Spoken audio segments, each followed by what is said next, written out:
네, 이번에 읽을 소설은 양 기자님의 모순입니다. 저는 이 소설을 대학교 때 처음 읽었었는데요. 그 이후로는 이제 아이들을 가르치면서 모의고사 작품에서 종종 봤던 기억이 있습니다. 이 책의 표지에 보면 이렇게 적어져 있어요. 인생은 탐구하면서 살아가는 것이 아니라 살아가면서 탐구하는 것이다. 실수는 되풀이된다. 그것이 인생이다. 이 작품에는 안진진이라고 하는 20대 여자가 주요 인물로 설정이 되어 있습니다. 안진진을 통해서 보여지는 삶의 다양한 모습들이 있는데요. 총 소제목이 나눠져 있는데 17개의 소제목으로 되어 있어요. 첫 번째 소제목은 생의 외침입니다. 읽어보도록 할게요. 1. 생의 외침. 우리들은 남이 행복하지 않은 것은 당연하게 생각하고 자기 자신이 행복하지 않은 것에 대해서는 언제나 납득할 수 없어 한다. 어느 날 아침 문득 정말이지 맹세코 아무런 계시나 암시도 없었는데 불현듯 잠에서 깨어나는 순간 나는 이렇게 부르짖었다. 그래, 이렇게 살아서는 안 돼. 내 인생에 나의 온 생애를 다 걸어야 해. 꼭 그래야만 해. 한 번만 더 맹세코 라는 말을 사용해도 좋다면 평소에 나는 이런 식의 격렬한 자기 반성의 말투를 쓰는 사람이 결코 아니었다. 게다가 그런 식으로 말하기 좋아하는 열혈한을 만나면 지체 없이 경멸해버리고 두 번도 더 생각하지 않는 사람이 바로 나였다. 그런 내가 어느 날 아침 한 번도 아니고 두 번씩이나 부르짖었다. 내 생애를 위해 내 인생을 바치겠다고. 그런 스스로를 향해 어리둥절해 있는 사이 더욱 해괴한 일이 벌어졌다. 눈물이 기척도 없이 방울방울 눈물이 볼을 타고 흘러내리는 것이 아닌가.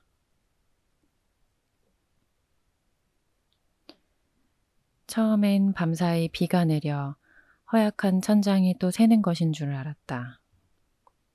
그것도 아니라면 흥분해서 얼굴에 땀이 흐르는 줄 알았다. 아니, 사실을 말하자면 그렇게 믿고 싶었다. 그러나 아니었다. 눈물이었다. 눈물이 없었다면 그 느닷없는 부르짖음은 눈 뜨고 꾸는 꿈에 잠꼬대 정도로 잊혀졌을지도 몰랐다. 눈물이 없었다면 나는 내 입술을 비집고 새어나온 격렬한 그 구호에 대해 아무런 책임감도 느끼지 않았을 것이다. 그럴 수도 있는 것이다. 저 혼자 흘러나온 혼잣말 따위 나는 얼마든지 무시할 수 있었다. 그러나 여기 엄연한 증거가 있는 것이었다. 속눈썹에 이슬처럼 달려있는 마지막 눈물 한 방울, 젖어있는 휴지 조각, 맵싸한 기운이 아직 남은 먹먹한 가슴. 이런 증거들이 나를 채근하고 있었다. 어서 밝혀내라고, 어서 명명백백하게 스스로를 설명해 보라고. 내가 가진 좋은 점 가운데 하나는 무언가 요구가 있을 때 가능하면 그 요구를 충족시켜주기 위해 노력한다는 것이었다. 나는 내가 할 수 있는 일이면 무엇이든 다 하고자 했다. 중학교 때 한 번, 고등학교 때 2번, 가출을 해서 어머니의 애간장을 녹인 것도 다 그런 성격 때문이었다. 중학교 때는 동생이 내게 새 운동화를 사달라고 요구했기 때문에 집을 나와 인천의 모자 공장에서 2달간 돈을 벌기도 했었다. 처음에는 여름방학 1달로 동생의 운동화를 해결할 작정이었는데 하다 보니 욕심이 생겼다. 그래서 2달 만에 나는 동생과 내 운동화, 그리고 어머니의 가죽 구두까지 사들고 금이 환영을 하였다. 물론 온 가족의 신발을 마련해 돌아온 어린 딸에게 모진 매질과 욕설을 아끼지 않던 어머니로부터 오랫동안 수모를 당하긴 했지만, 그러나 어머니는 특별한 외출이 있을 때 내가 사다 준 새 구두를 착용하는 것으로 내가 받은 수모를 완벽하게 보상해 주었다. 고등학교 때의 가출은 2번 다 친구들의 요청에 의해서였다. 가장 친했던 친구가 먼저 집을 나갔고, 이어서 또 한 친구가 가출을 했다. 혼자 남은 나는 심심했고, 친구들 역시 심심하면 내게 전화를 해서 놀러 오기를 청했다. 친구의 무료함을 달래주기 위해 첫 번째는 일주일, 2번째는 좀 길게 1달. 나는 그렇게 긴 외출을 했을 뿐이었다. 결코 영원히 돌아오지 않겠다는 다짐 따위는 해본 적이 없었다. 집이 다소 지겹긴 했어도 인생만큼 지겨운 것은 아니었다. 그 3번의 가출 동기가 그토록이나 변변찮았던 것에 비하면 결과는 한없이 의미심장했다. 나의 행동은 그것이 무엇이든 간에 일단은 가출 소녀라는 렌즈를 통과해서 사람들에게 이해되었다. 나중에는 그 일 자체가 바로 나라는 인간의 본질이 되어버릴 정도였다. 나는 사람들이 뒤에서 수근거리는 소리를 수없이 들었다. 3번씩이나 집을 나간 맹랑한 년. 그래서 나는 20살이 넘은 이후 지금까지 한 번도 내 입으로 그 사건을 설명한 적이 없었다. 나는 본능적으로 자신을 보호해야 한다는 사실을 깨달았다. 삶에서 발생하는 에피소드들에 대해서 사람들은 씹을 줄만 알았지 즐기는 법은 전혀 배우지 못한 것이었다. 에피소드란 맹랑한 것이 아니라 명랑한 것임에도. 어쨌든 나는 꽃피는 3월의 어느 아침 느닷없이 나를 설명해보라는 스스로의 요구에 사로잡혔다. 못할 것도 없는 일이다. 나는 우선 아주 기초적인 자료부터 나열해 보기로 한다. 굳이 비공개로 남겨두어야 할 이유가 손톱만큼도 없는 나의 평범한 신상 명세서는 이렇다. 이름 안진진. 그렇다. 나는 진진이다. 처음에 부모가 합의하기는 진이라는 외자 이름이었는데 동사무소에 출생신고를 하러 가는 도중에 아버지의 마음이 변했다. 아버지는 그런 사람이었다. 오랜 시간을 들여 결정한 일도 5분 뒤에 새로운 진지함에 사로잡혀 뒤집을 수 있는 아버지. 그래서 아버지는 즉흥적으로 내 이름을 바꾸기로 했다. 그리고 직원에게 이렇게 말했다. 참 진짜 같은 것은 한 번 쓰면 너무 무거우니 2번으로 합시다. 또 딸을 낳으면 선선이, 미미 이렇게 이름 지을 계획이니까. 그러나 그 뒤 더 이상의 딸은 없었다. 하지만 아버지도 진진이란 이름 앞에 안이 붙는다는 사실까지는 유념하지 못했을 것이다. 약간 지나치게 해석한다면 어떤 식으로 해도 나라는 인간은 평생 자신의 이름을 부정하며 살아가야 할 운명인 것이었다.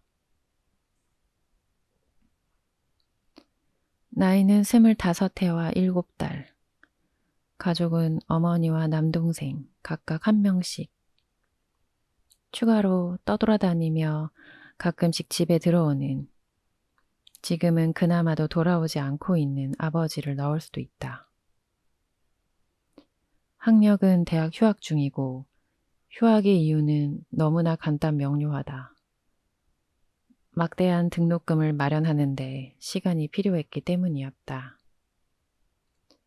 물론 철없이 어머니를 졸라대거나 코피를 쏟으며 아르바이트를 한다면 이토록 잦은 휴학을 할 필요는 없었으리라.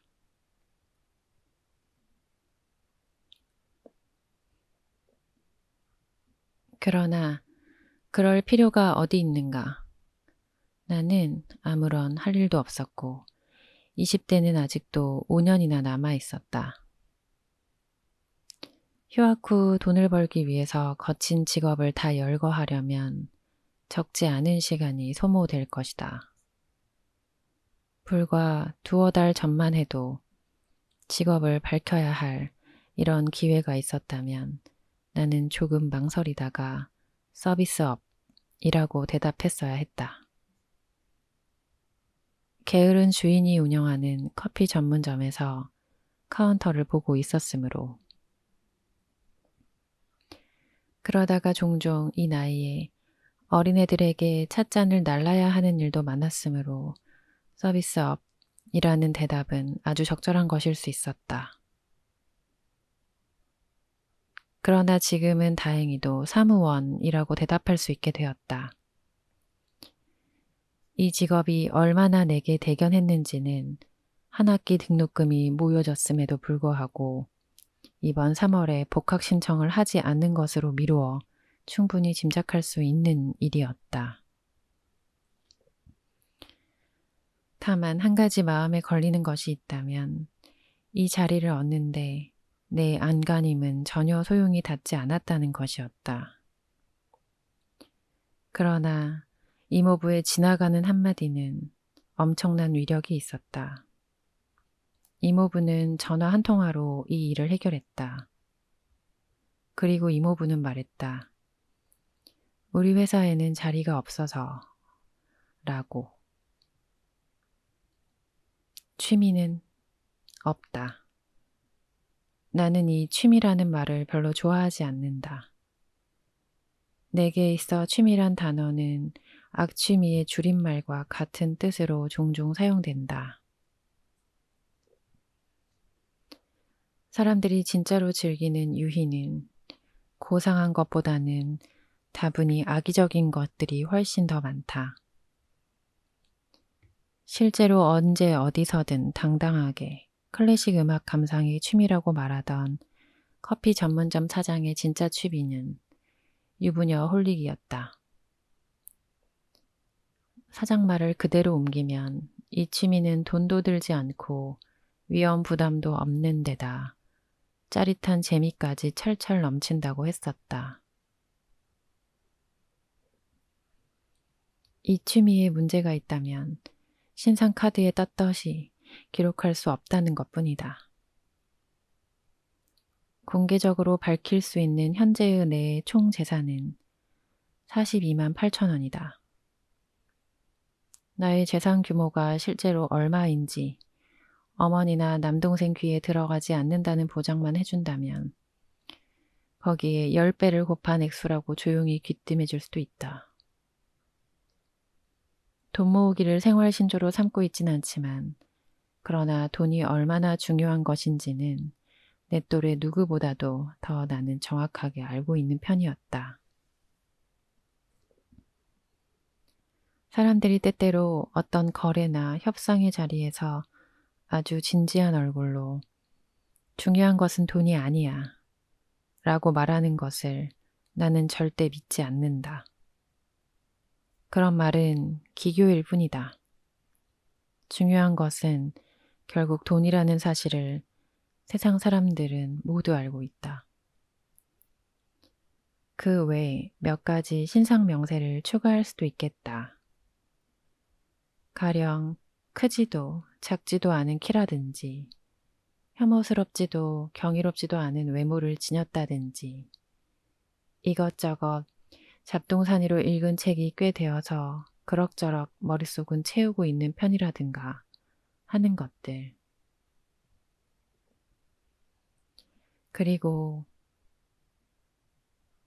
그리고 뒤에 더 이상 이을 말이 없다는 것은 슬픈 일이다. 내 인생의 볼륨이 이토록이나 빈약하다는 사실에 대해 나는 어쩔 수 없이 절망한다. 솔직히 말해서 내가 요즘 들어 가장 많이 우울해하는 것은 내 인생에 양감이 없다는 것이다. 내 삶의 부피는 너무 얇다. 겨자씨 하나를 심을 만한 깊이도 없다. 이렇게 살아도 되는 것일까?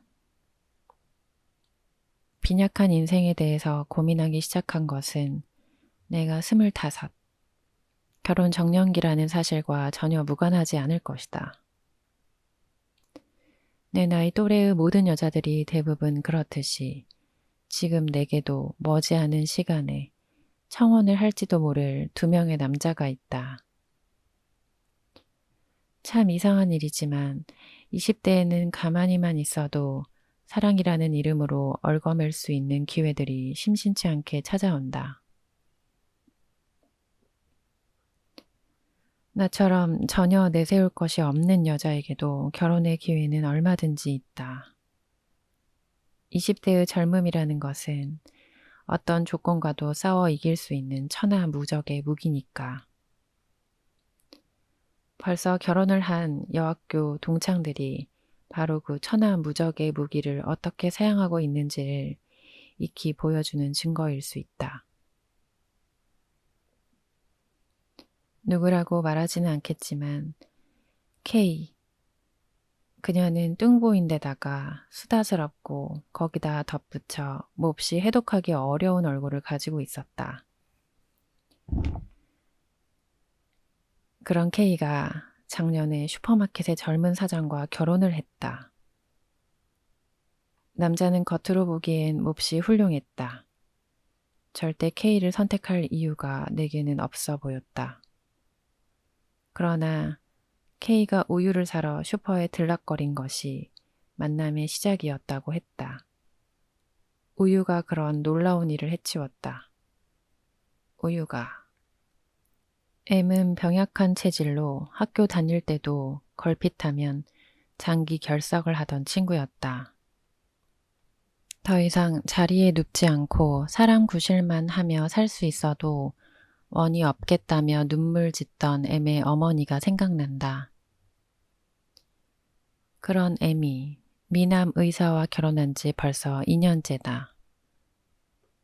병원 복도에서 빈혈로 쓰러진 M을 마침 그 미남 의사가 발견하고 병실로 옮겨준 것이 사랑의 시작이었다고 한다. 이번에는 빈혈이 그런 놀라운 일을 해치운 것이었다. 빈혈이. 아무리 빛나는 20대라고 해도 극적인 연애담을 누구나 다 소유하는 것은 아니다. 특히 나처럼 매사에 무덤덤하고 세상사에 대해서 시큰둥한 인간한테는 설령 그런 극적인 순간이 찾아온다 해도 발길로 걷어차 버릴 가능성이 많다. 아마 이런 뒷말쯤은 군시렁거릴지도 모르겠다. 뭐 이런 일이 다 있담. 유치하게 시리. 그랬으므로 지금 내게 나타난 2명의 남자와도 나는 당연히 몹시 무덤덤하게 만났다. 유치해질 순간은 얼마든지 많았지만 그럴 때마다 번번이 내가 그것을 용납하지 않았다. 감상적이고 유치하게 살지 않겠다는 자세는 약간 과장되게 말한다면 내가 지닌 굳건한 세계관이었다. 내게 친구가 거의 없는 것도 사실은 다 그 때문이었다. 나는 감상과 유치함에 대해 언제나 과감하게 적대적이었으니까.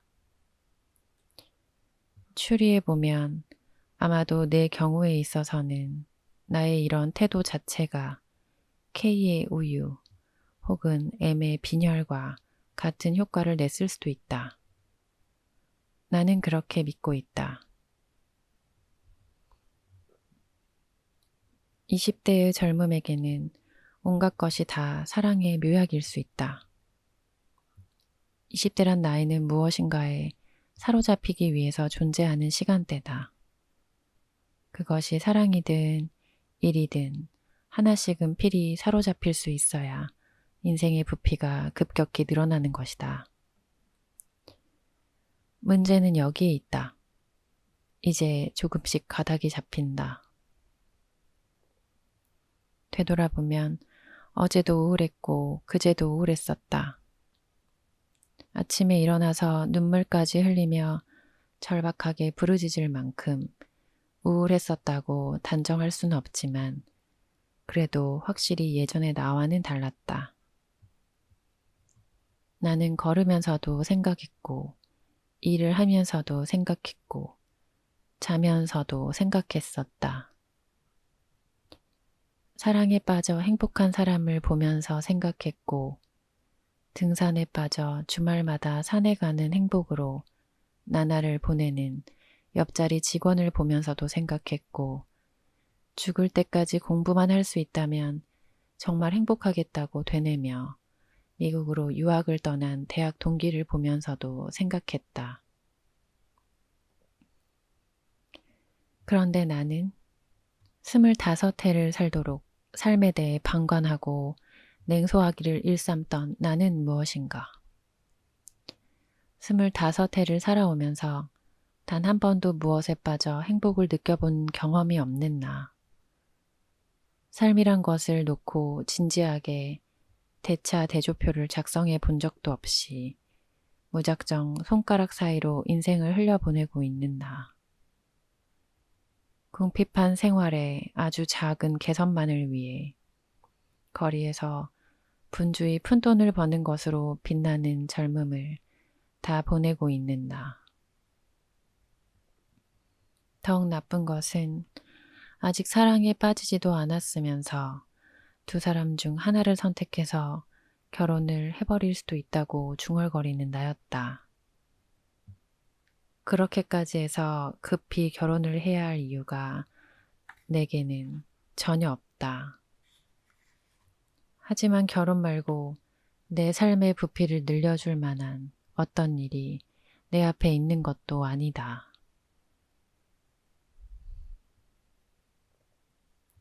빈약한 인생을 걱정한다면 지금의 나로서는 결혼에 빠져보는 것도 하나의 방법일 수 있다. 어리석은 판단에 사로잡히지 않는다는 보장만 있다면 많은 시간 충분한 검토를 거치겠다는 각오만 열렬하다면 말이다. 그랬다. 나는 흘러간 유행가의 제목처럼 참 바보처럼 살았던 것이었다. 그런 깨달음이 언제부터인가 아주 조금씩 마치 실금이 간 항아리에서 물이 새듯 그렇게 조금씩 내 마음을 적시기 시작했을 것이었다. 항아리의 균열은 점점 더 커지고 물은 걷잡을 수 없이 새 들어오고 마침내 마음자리에 홍수가 나버려서 이 아침 절박한 부르짖음을 토해내지 않을 수 없었으리라. 이렇게.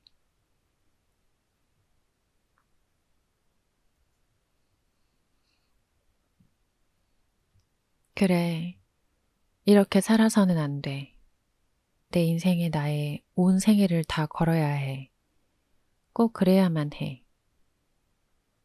홍수가 나 버리도록 마음자리가 불편할 때까지 나를 참게 한 힘은 무엇이었을까?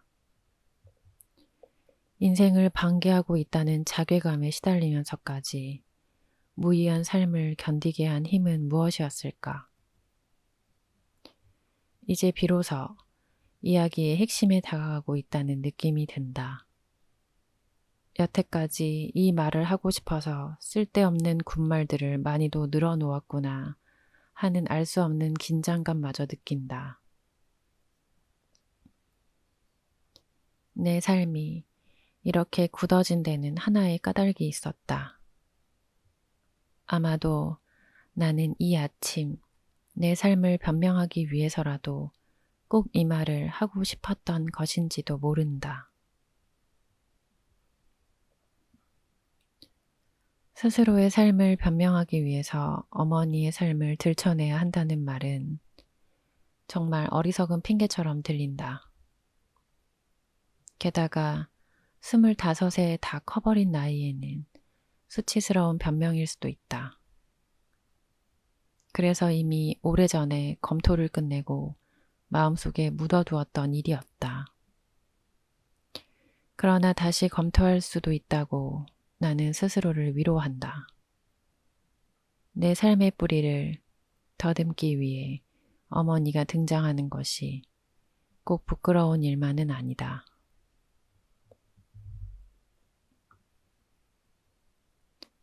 어머니는 일란성 쌍둥이로 태어났다.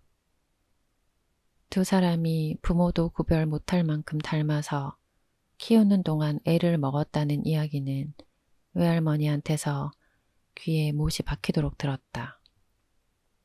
얼굴도 같았고 성격도 같았고 하다못해 학교 성적까지도 무엇이든 두 사람은 똑같았다.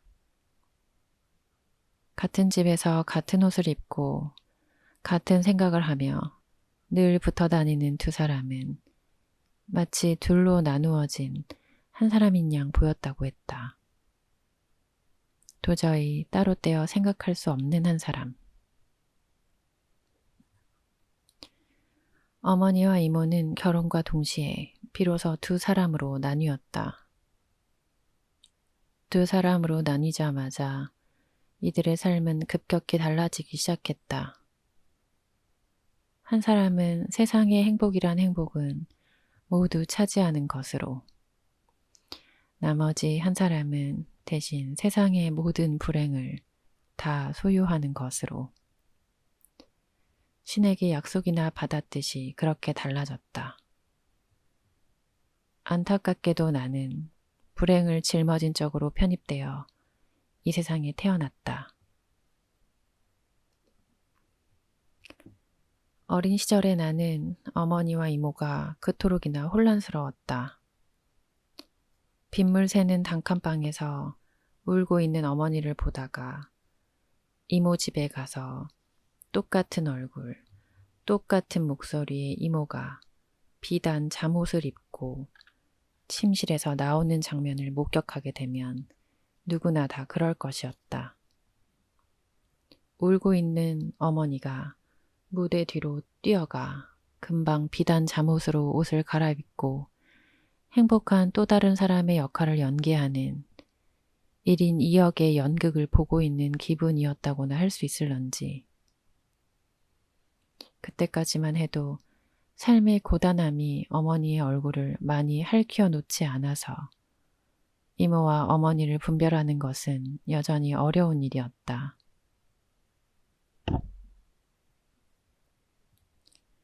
고백하자면 비단 잠옷 쪽이 어머니가 아닌 것을 인정할 수 없었기에 혼란스러워했던 것인지도 몰랐다. 내가 이모의 딸이었다면, 그랬다 해도 가난하고 억센 이모와 부자이면서 부드러운 어머니를 혼동하곤 했었을까. 실제로 나와 동갑인 이모의 딸은 쌍둥이 이모에 대해서 한 번도 혼란을 느껴본 적이 없다고 단호하게 말하곤 했었다. 그 애는 새침한 표정으로 늘 이렇게 말했다. 저기 니네 어머니 있다. 니네 어머니. 아니, 우리 어머니와 이모를 놓고 비교하는 일을 멈춘 때는 내가 사람들 표현대로 심심하면 가출을 하기 시작한 무렵과 거의 같았다. 나는 똑같은 조건 속에서 출발한 두 사람이 왜 이다지도 다른 삶을 살고 있는지 도저히 이해할 수가 없어서. 그래서 그만 삶에 대한 다른 호기심까지도 다 거두어 버렸다. 이런 것이 운명이라면 그것을 내가 어찌 되돌릴 수 있으랴. 인생은 탐구하는 것이 아니라 받아들여야만 하는 것. 이것이 사춘기에 내가 삶에 대해 내린 결론이었다. 어머니의 경험이 나에게서 멋진 삶을 살아보고자 하는 동기 유발을 앗아가 버린 것이었다. 참 이상한 일이다. 이렇게 정리를 해놓고 보니 너무 무겁다. 풀씨가 바람에 날리듯 마음속에서 막연히 부요하던 생각들도 정색을 하고 정리를 해보면 깜짝 놀랄 만큼 심각해지는 것이 정말 이상하다. 내 삶이 이토록 질이 멸렬해진 것을 모두 다 어머니에게 떠넘기고 싶은 생각은 추호도 없다. 어떤 사건이 일어나면 원인을 분석한다고 때로는 문제가 있는 가정에 혹은 사회에 아니면 제도에 책임이 있다고 말하는 사람들을 나는 별로 신뢰하지 않는다. 가끔 그런 분석들을 명분으로 내세우고 자신의 방종을 정당화하려는 젊은 애들을 만나는데 그럴 때마다 나는 그들의 교활함을 참을 수 없어 한다. 특히 15 되는 어린애들이 텅 빈 머리로 앵무새처럼 그런 핑계를 대고 있으면 뺨이라도 한 대 올려붙이고 싶은 것을 간신히 참아야 한다. 영악함만 있고 자존심은 없는 인간들. 그래서 나는 불행한 어머니에 대해 행복한 이모에 대해 할 수 있는 한 한껏 담담하게 말하고자 한다.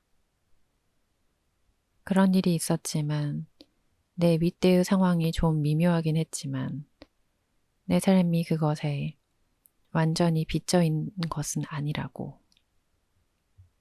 그러나 이런 말은 어떤가. 우리들은 남이 행복하지 않은 것은 당연하게 생각하고 자기 자신이 행복하지 않은 것에 대해서는 언제나 납득할 수 없어 한다. 얼마 전 어떤 책을 읽다가 우연히 발견한 구절인데 내게는 아주 훌륭한 충고가 되어준 말이었다. 내 삶을 변명하기 위해 어머니를 끌어댈 용기를 품게 한 것도 고백하자면 바로 이 구절 때문이었다. 인생은 바로 이런 것이었다. 나의 인생에 있어 나는 당연히 행복해야 할 존재였다. 나라는 개체는 이다지도 나에게 소중한 것이었다. 내가 나를 사랑하고 있다고 해서 꼭 부끄러워야만 하는 일은 아니라는 깨달음. 나는 정신이 번쩍 드는 기분이었다. 그랬다. 이렇게 살아서는 안 되는 것이었다. 내가 내 삶에 대해 졸렬했다는 것. 나는 이제 인정한다. 지금부터라도 나는 내 생을 유심히 관찰하면서 살아갈 것이다. 되어가는 대로 놓아두지 않고 적절한 순간 내 삶의 방향키를 과감하게 돌릴 것이다. 인생은 그냥 받아들이는 것이 아니라 전 생애를 걸고라도 탐구하면서 살아야 하는 무엇이다. 그것이 인생이다. 2. 거짓말들. 가난한 삶이란 말하자면 우리들 생활에 절박한 포즈 외엔 어떤 것도 허락하지 않는 삶이란 뜻이다.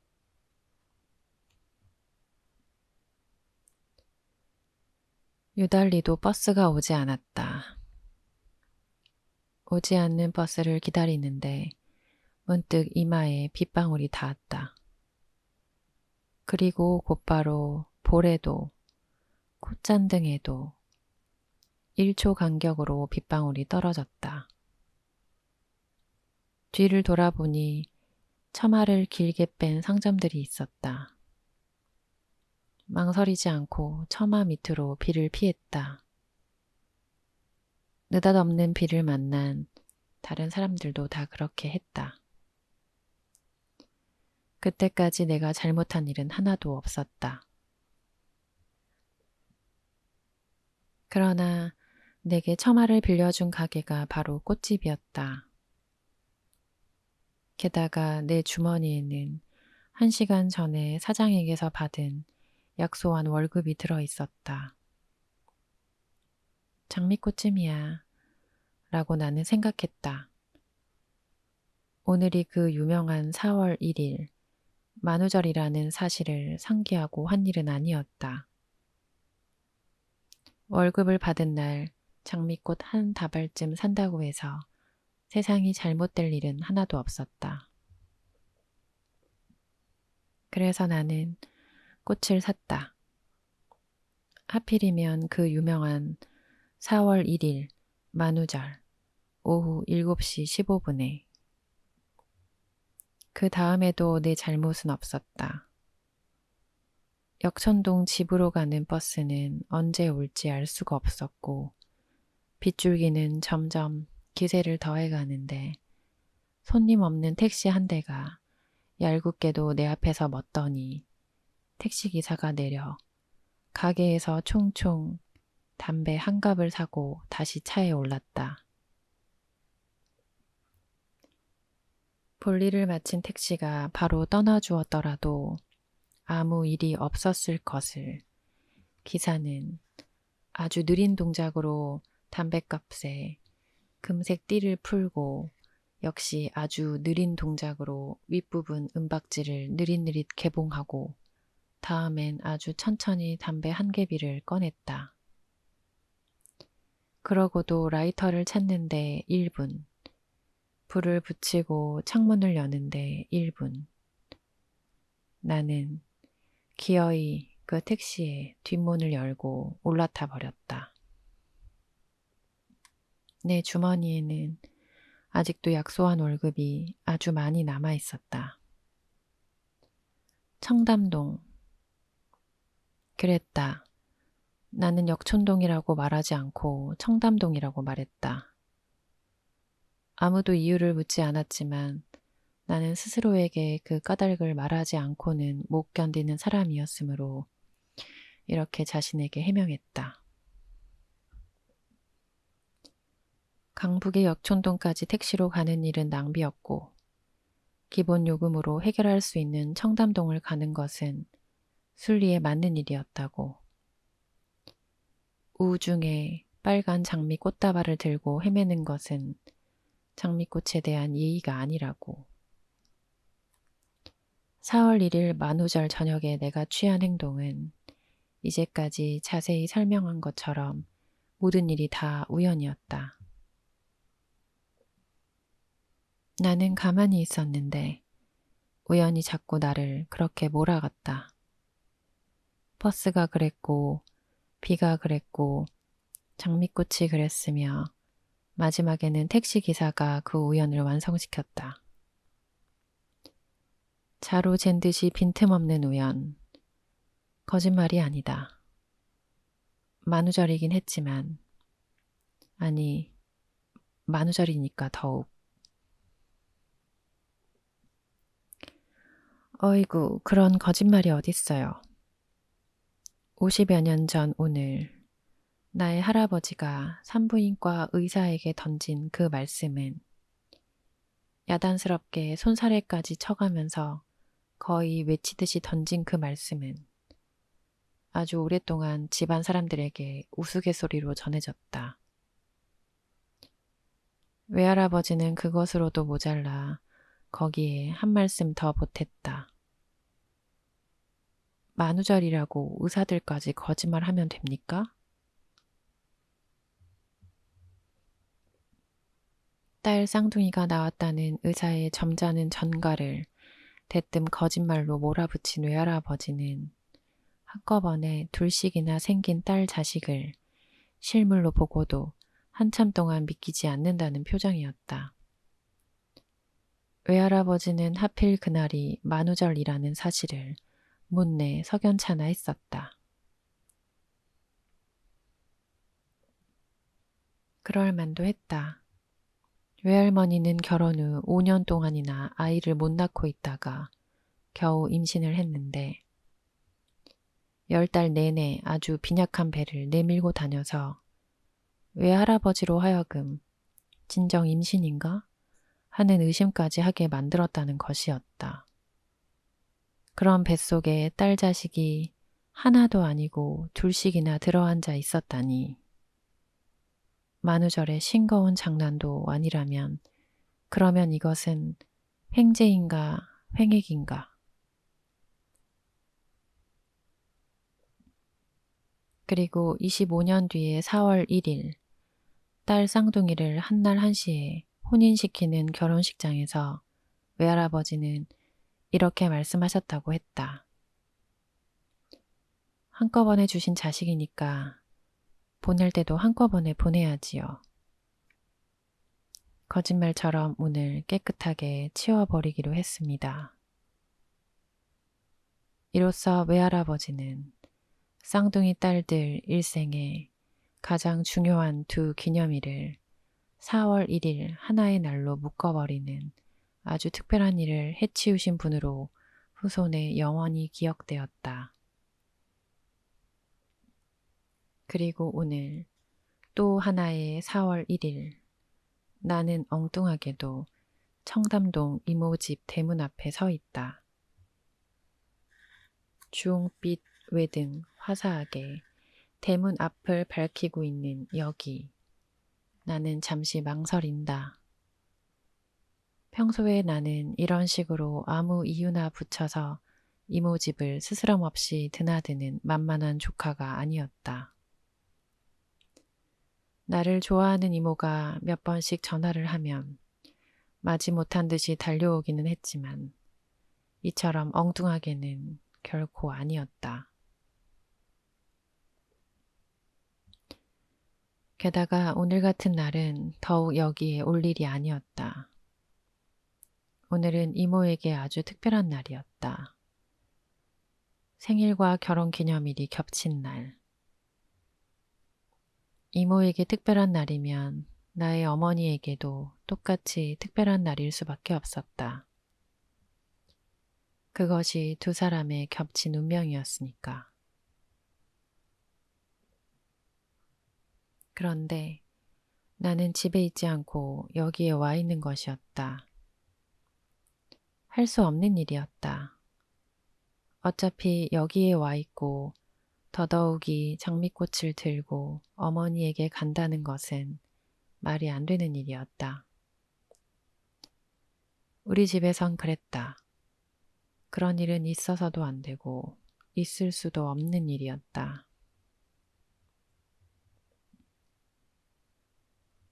장미꽃을 주고받는 시계, 삶의 화려한 포즈는 우리에게는 전혀 익숙하지 않았다. 가난한 삶이란 말하자면 우리들 생활에 절박한 포즈 외엔 어떤 것도 허락하지 않는 삶이란 뜻이었다. 이모는 집에 있었다. 그러나 완벽한 외출 채비가 5분 뒤 이모가 대문 밖으로 나갈 것이라는 사실을 확실하게 밝혀주고 있었다.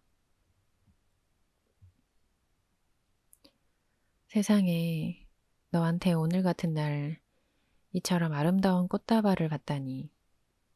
이 꽃 먼지가 되어 쓰러질 때까지 나 영원히 간직할 거야.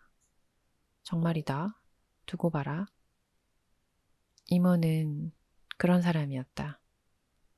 무엇이든 확실하게 표현해서 나처럼 모호한 잡념에 휘말려 있는 인간의 머리조차 불현듯 선명하게 헹구어주는 이모. 이모가 영원 또는 간직이라는 단어를 스스럼 없이 사용하는 쪽이라면 엄마는 이익 또는 계산이라는 말을 하루에도 수십 번씩 거침없이 해대는 쪽이었다. 그렇지만 이익이 많아 계산할 것이 평생 넘치는 쪽은 단연 이모였다. 그런 이모가 꽃다발을 벽난로 위에 얹어둔 다음 급히 내 손을 끌었다. 자, 가자. 심심한 이모부랑 심심한 외식을 하기로 했는데 진진이가 왔으니 흥미진진한 저녁 만찬이 되겠구나. 갈 거지? 그렇지? 이모 말대로 이모부는 몹시 심심한 사람이었다.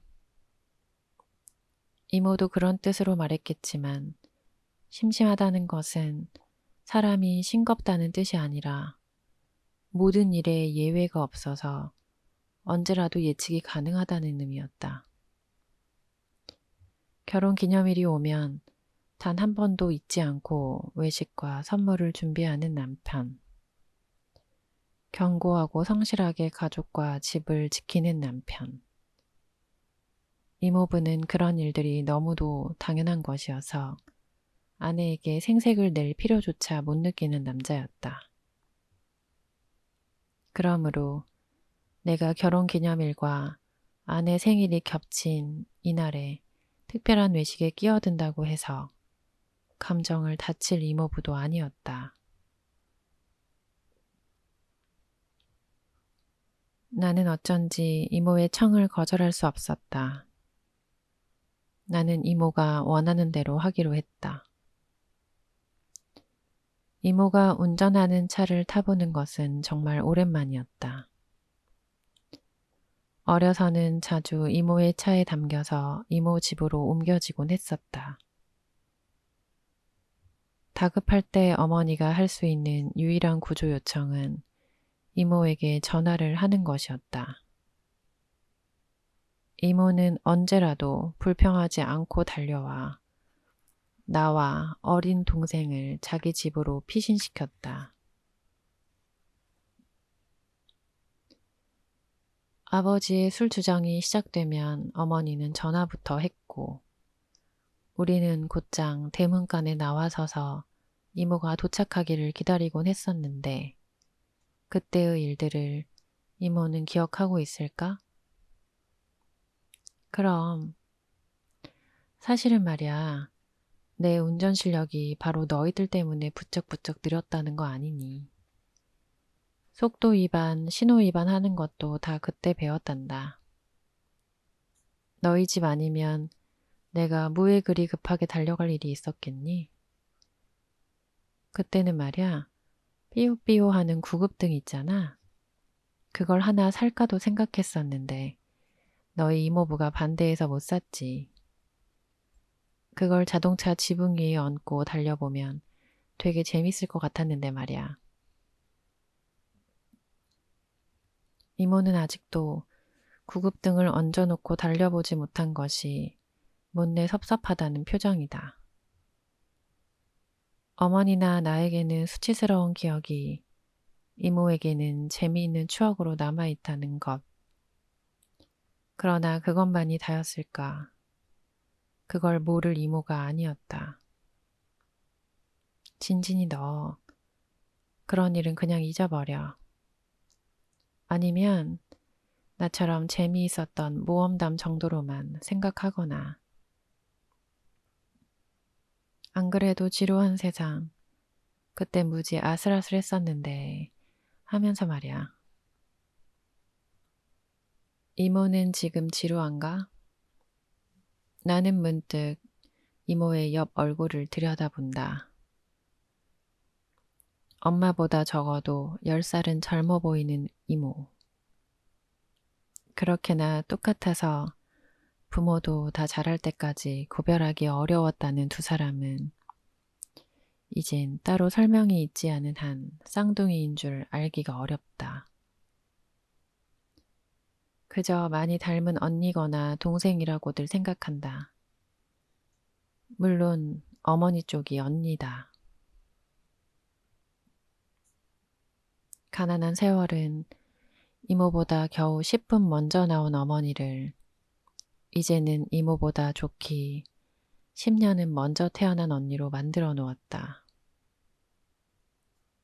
외식을 하기로 한 장소는 이모네 수준에 맞게 호텔의 정통 프랑스 식당이었다.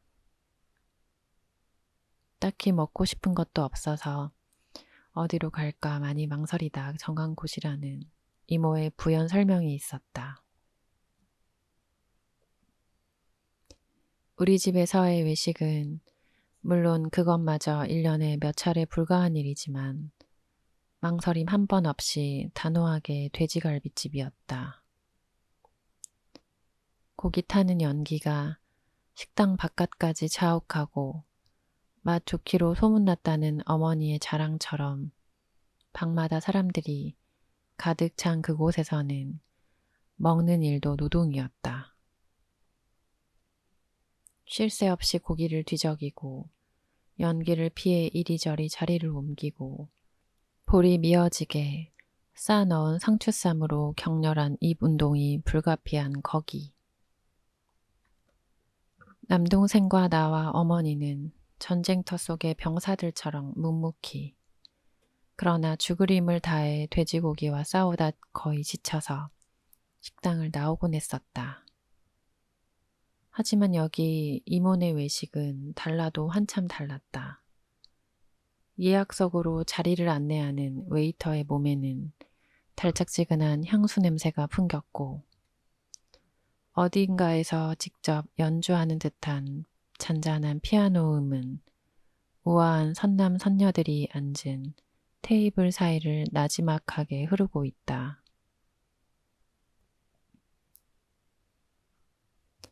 티끌 하나 묻지 않은 식탁보랄지 꽃처럼 접혀진 냅킨 같은 세련된 테이블 세팅에 대해서는 더 이상 말하고 싶지 않다.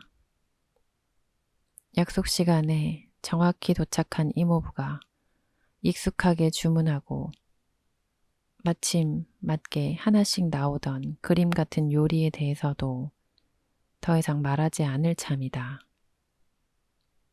그런 것들에 대해서 주눅들어 하던 나이는 이미 지났다. 내 주머니 속에 아직도 많이 남아있는 약소한 월급으로도 얼마든지 이 식탁을 책임질 수 있으니까. 다만 그렇게 하지 않을 뿐이니까. 대신 이모부에 대해서는 아니 이모와 이모부가 빚어내는 풍경에 대해서는 할 말이 좀 있었다. 술은 와인 한두 잔 정도, 담배는 건강에 해로운 것이므로 당연히 피지 않고 아침마다 운동 1시간은 중년 남성에게는 필수니까 어지간해서는 빠뜨리지 않고 실시. 매사가 이토록이나 반듯한 이모부는 역시 이모부답게 결혼기념일과 생일 선물로 작은 보석상자 하나를 마련해 왔다. 이런 색깔을 내는 흑진주는 세계적으로 귀하대요. 세트로 하려다가 내년을 위해서 반지만 샀어요. 마음에 들면 좋겠네. 이모부의 다정다감한 말씀. 고마워요. 물론 마음에 들지요. 당신이 고른 건데. 거의 연극 대사처럼 술술 흘러나오는 이모의 답변. 애들 없이 맞는 결혼기념일이 벌써 몇 년째지? 아내의 와인잔에 살짝 자기 잔을 부딪히며 묻는 이모부. 유학 보낸 주리와 주혁이 이야기다. 거의 10년이 되어가지요. 그 대신 오늘은 우리 진진이가 참석했잖아요. 아까부터 이모부보다 나에게 더 신경을 쓰고 있는 이모가 대화 속에 나를 끌어넣는다. 그렇군. 회사는 잘 다니고 있지? 간신히 나에게 관심을 돌리는 이모부. 네, 덕분에 좋은 직장을 구했다고 엄마가 늘 고마워하세요.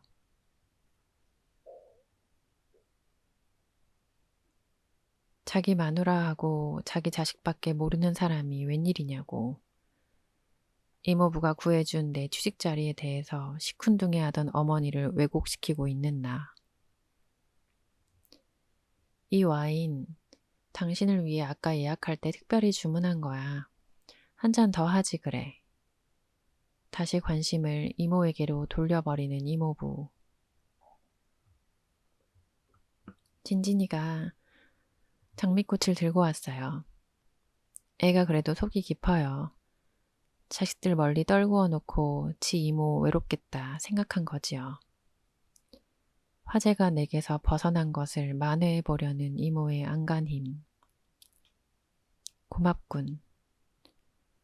의례적인 인사를 가장 의례적으로 할 줄 아는 이모부의 저 전통적인 매너.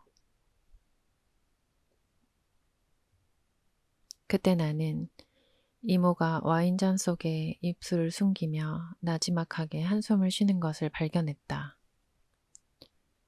아직도 요리는 전반부. 이모의 말대로 나는 정말 심심해진다. 이모도 심심하다는 얼굴이다. 심심하지 않은 사람은 심심한 이모부뿐이다.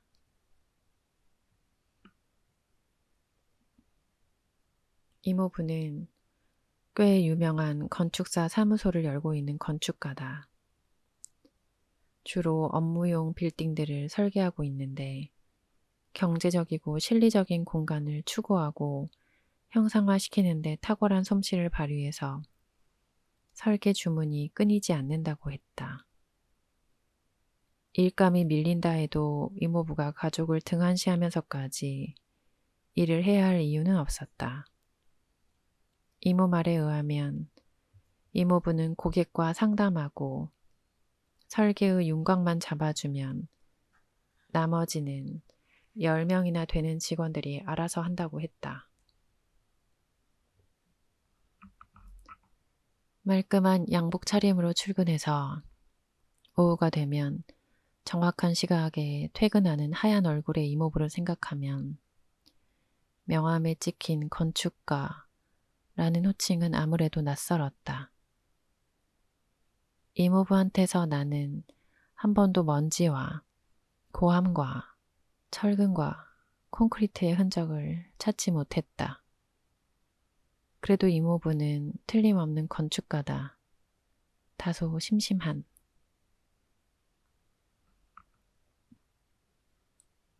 나는 지루하게 계속되는 식사 도중 틈틈이 주변의 테이블들을 돌아보았다. 그 많은 테이블마다 어쩌면 그리도 한결같은 평화만이 존재하는지 의견이 엇갈려 쥐고 있던 술잔을 하다못해 무릎 위에 냅킨이라도 집어던지며 목소리를 높이는 손님은 한 사람도 없다. 나지막한 피아노 나지막한 대화, 나지막한 음성으로 손님을 응대하는 웨이터들. 나는 잠시 잘 관리되고 있는 대형 수족관 속에 들어앉아 있는 기분에 씹고 있는 고기의 맛을 잃을 정도였다. 돼지갈비집의 그 어수선한 분위기. 반드시 한 패의 손님 정도는 술병을 내던지고 접시를 뒤집어 쓰는 싸움판을 연출하던 거기. 고기를 더 시키려면 있는 대로 고함을 질러야 함이 너무도 당연하던 거기에서는 비록 전쟁터 같긴 했어도 지루하지는 않았다. 하긴 포탄이 터지고 총알이 휙휙 나는 전쟁터에서는 누구라도 결코 지루할 수 없는 법이다. 여기 아이스크림은 정말 맛있어. 당신도 그렇다고 생각하지요? 이모부는 후식으로 나온 아이스크림을 정말 맛있게 먹는다. 동네 구멍가게의 아이스크림에 익숙해져 있는 내 입맛에는 썩 내키지 않는 맛이었지만 이모부가 동의를 구한 쪽은 이모였기에 나는 가만히 있는다. 그래요. 아주 맛있어요. 이모는 언제라도 이모부의 질문에 기다렸다는 듯이 즉각 대답을 해준다. 그것도 이모부가 원하는 정답만을. 아이스크림 하나 더 부탁할까요? 이모의 제안에 이모부 역시도 얼른 정답을 말한다. 됐어요. 하나 이상은 건강에 좋지 않아. 이모부의 대답에 이모의 표정이 잠깐 흔들린다. 이모는 이런 식의 정답을 좋아하지 않는다. 나는 그것을 알고 있다. 아이스크림이 담긴 접시에 스푼을 내려놓으며 이모는 또 한숨을 삼키는 것처럼 보였다.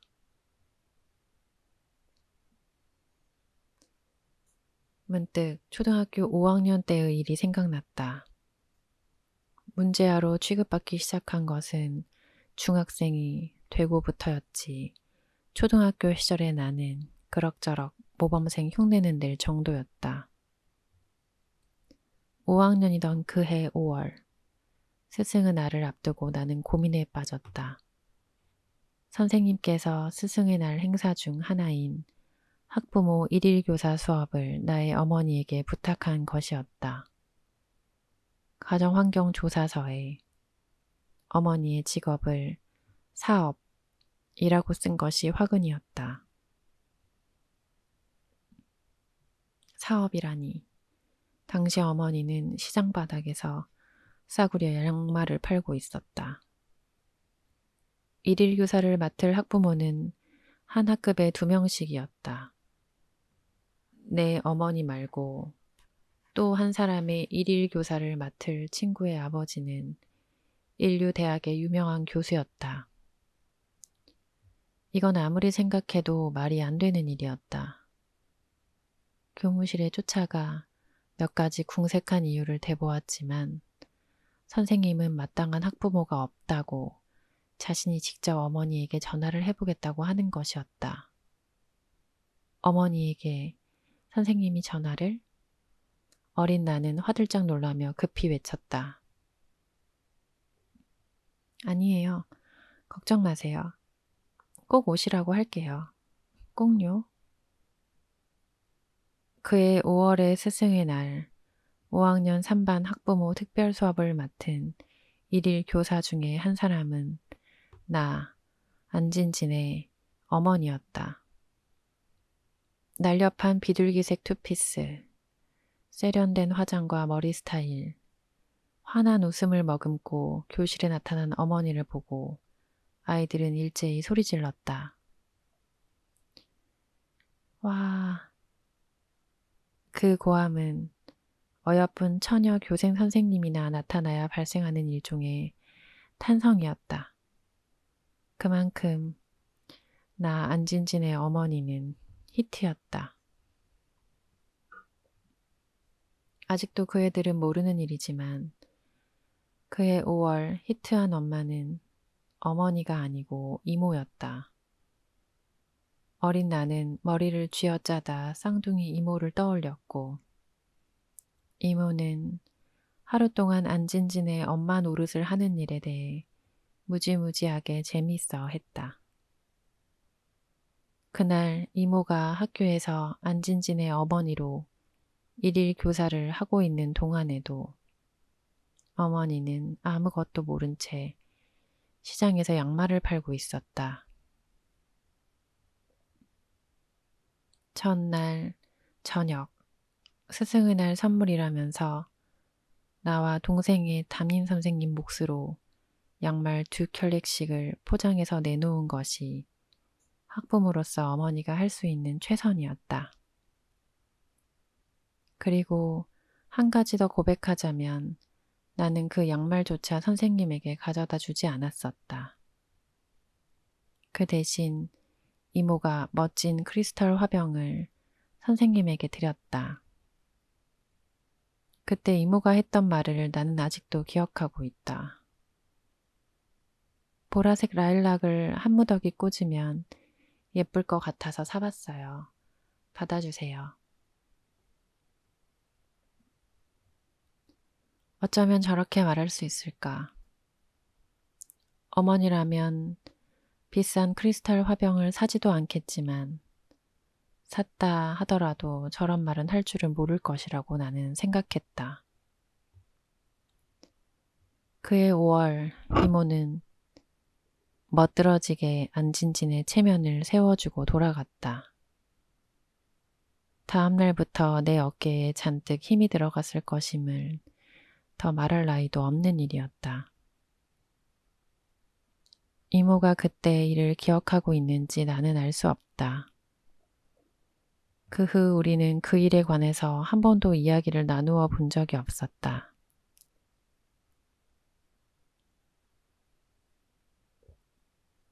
나는 이모가 그의 일을 하루속히 잊어버릴 수 있도록 그 뒤 가급적 이모와의 만남을 피하곤 했었다.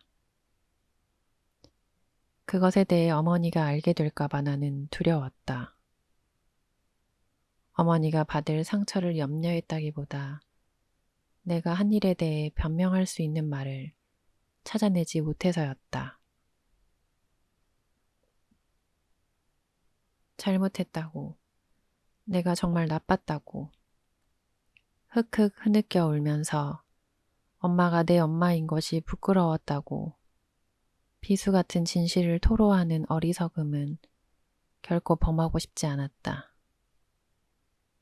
내가 그의 5월의 일을 생각하고 있는 사이에 이모부는 디저트로 나온 아이스크림 접시를 말끔하게 비우고 냅킨으로 얼굴을 닦고 있었다. 이모는 여전히 고개를 숙인 채 이미 녹아가는 아이스크림 장난처럼 먹고 있었다. 누가 그랬다. 결혼은 디저트보다 스프 쪽이 더 맛있는 정찬이라고. 나는 27년 전에 결혼을 기념하는 부부 옆에서 실없이 그런 생각이나 하고 있었다. 바로 그때 나는 입구의 계산대 옆에 서 있는 한 남자를 보았다. 선남 선녀들만 모였다고 생각했는데 헐렁한 스웨터 차림에 흐트러진 긴 머리에 모양이야 세련되었어도 구김살만은 숨길 수 없는 면바지를 입은 남자도 이런 곳에서 밥을 먹었어. 까지 머릿속 사념이 흘러가다 나는 그만 앗 소리를 내뱉을 만큼 깜짝 놀라고 말았다. 앞머리를 쓸어 넘기며 무심코 이쪽으로 돌린 그 얼굴. 세상에 틀림없는 김장우였다. 그리고 나와 동시에 그도 내가 바로 안진진이라는 사실을 확인한 모양이었다. 눈을 한번 크게 뜨더니 활짝 웃으며 언제나의 버릇처럼 오른손을 번쩍 치켜드는 김장우.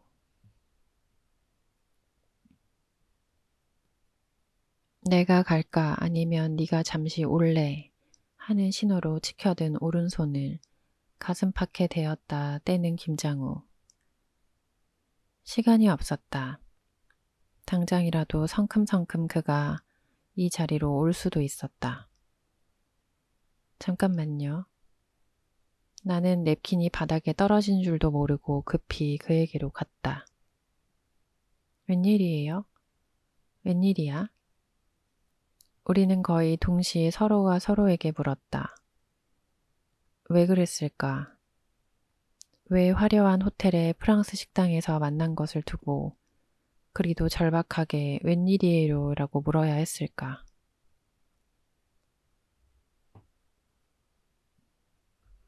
그러게 말야, 긴급 투입된 임시 가이드라고나 할까? 장호형 호출을 받고 나 이제 막 왔어. 자기 대신 용산 어디에 저 손님 좀 모시라고. 엊그제 파리에서 20년 만에 귀국했대. 김장우는 저만큼 앞에서 기다리고 있는 중년의 신사를 눈짓으로 가리켰다. 회색 바바리 코트가 이방인다웠다. 조그만 여행사를 꾸려가는 형을 위해 김장우는 이런 식으로 가끔씩 급한 일손을 거들고 있었다. 그렇다면 이제는 나를 설명해야 할 차례였다. 그가 물었다. 저기 저분, 어머니 맞지? 나는 안진진 엄마예요. 하고 아주 쓰여있는 걸 뭐. 아니, 이모예요. 라고 말하고 있는 줄 알았더니 맹세코 내 입술이 그렇게 말하고 있는 줄 알았는데 소리가 되어 나온 내 대답은 다음과 같은 것이었다. 그것도 전혀 거침없이 아주 자연스럽게. 우리 어머니하고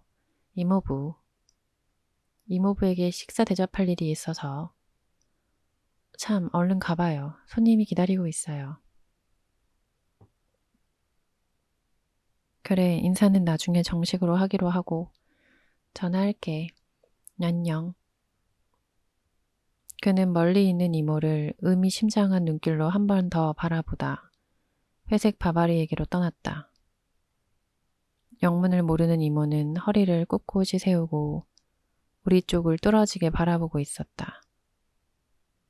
이모가 뚫어지게 바라보고 있었던 스웨터 차림의 남자는 그는 내가 결혼을 생각하고 있는 2명의 남자 중 한 사람이었다.